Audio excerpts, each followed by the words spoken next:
was several. Each one of those versions of the Terminator needed to have a series of makeups. The request was try to stay in the vein of the originals. Fortunately enough, we were able to work directly from the original live cast and then a new one. Arnold, the man himself, had to come in. We did a head scan of him, so we had 3D data, and we also did old-fashioned life casts of him, because both things provide valuable data for when you're trying to put an appliance together. We had life casts of Arnold, we had a couple scans of Arnold, so we took them all into ZBrush, cleaned them all up, made them all nice, and then took an endo skull, put that inside, and started carving it down like you would with clay, like they did on the original. What you have to keep in mind as you're tearing this stuff away, does he look strong? Does this make him look weak? There's certain things that you can get away with just a pure prosthetic that you can shoot in camera and it holds up. If you're taking a whole chunk of a cheek or something away, in the old days you couldn't take away, obviously, from a face, so you would build it up and it would only work from certain angles. Nowadays, what's beautiful working in conjunction with CG, doing hybrid makeups, you could give the leading edge of where it's going to be torn and then paint the whole inside green. And they would put in proper endoskeleton detail instead of everything just being a cheat. Once those designs are set, and the sculptors and sculpt the actual prosthetics of what they're going to look like in clay. Once they're done, those are then turned back over to the mold department and they make molds on them. And the type of appliance determines the type of mold. You've got the team that are running all of these appliances.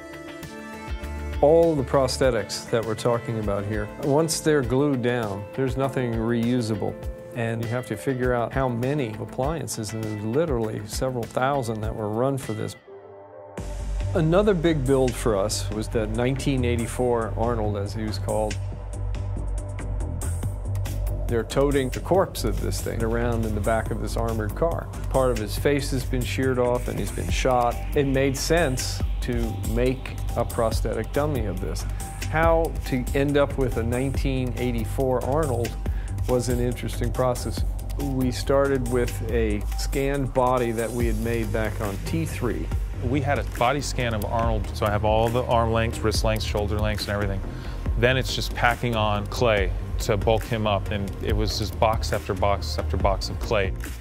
Getting the likeness and the look of it was one thing, then getting it to be molded and then to cast it in a material that was convincing. Very tricky. You had to put a little bit of a muscle structure so that when the arms moved, it held its position correctly. Then you have to cast that skeleton into that body so that you've got the joints exactly where they need to be moving. And then it becomes a process of paintwork on it.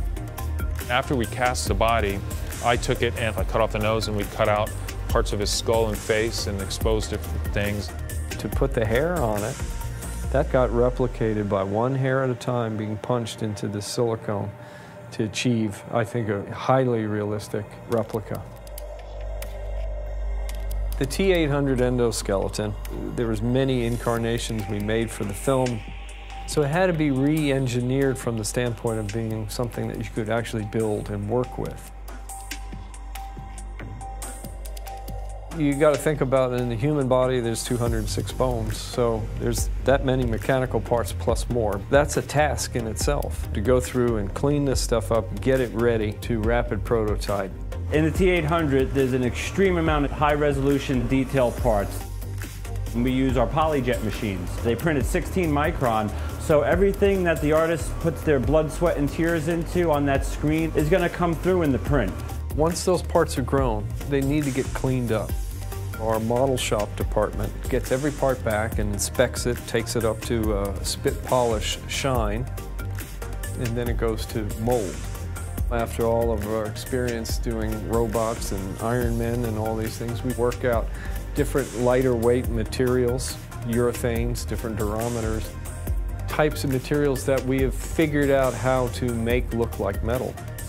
Real chrome is really hard to photograph. Our painted solution looks like real metal in camera, but it's a little faster. We have control of it in the shop as opposed to sending it out. It has little accents of gray throughout the body, which adds a little bit more color and separation of pieces. Always cool to work on an iconic character and still hold true to the original one as well. Once they come back from the paint department, then we have to go through and start building it around the armature that the mechanics have made. The guys are very meticulous in putting all of these hundreds of parts of a Terminator back together again. Nearly all the time when you see the endoskeleton, it's CG. When they're used practically is when people are handling them. They basically are highly detailed props, doubling as CG reference. Genesis really paid homage to the things that Jim had created and what Stan and all of us did. It really feels connected to those, and I'm really glad to have been a part of that.